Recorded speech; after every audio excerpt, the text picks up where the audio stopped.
You're trying to be good during the day, but then the night comes and you start binging. That's me. So I used to be a planned binger. Like I would go to school or I would, be at work, and then I would just plan my binges in my head, like what I'm going to buy, where I'm going to go, how I'm going to eat. Like it's just like by the book. And so there are 3 things that I have done that specifically with late night binging, it has really helped me. Number 1, during the day, if I want to have something sweet, I will have it. Like it's not forbidden to have a piece of chocolate after lunch. It's not forbidden to have, a slice of cake in the afternoon. Like there are no rules when I can have something sweet. And for me, the fear that I will start binging in front of, let's say, my colleagues, if I have something sweet during the day, was petrifying. So I was trying to be good and leave all those sweets for the evening. That's the first shift. I am allowed to have anything sweet whenever I want, and it's perfectly fine if it's after lunch to have something, or, like 4 p.m. slump or whatever it was.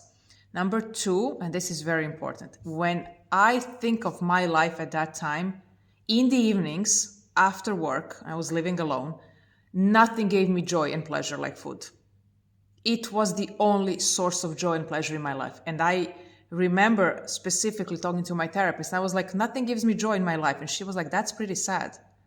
It wasn't a criticism. It was like, face the facts. You're only thinking about food. You're only talking about food.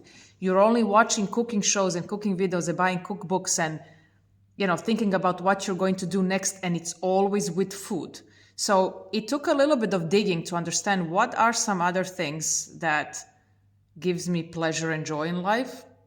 And it could be something as simple, literally, like going to the movies or going for a walk, and it's not meant to be a distraction. It's just meant to be, let's broaden things that just give you more joy, so you have more options and not be so focused and stuck on the fact that I just want to binge when I come home.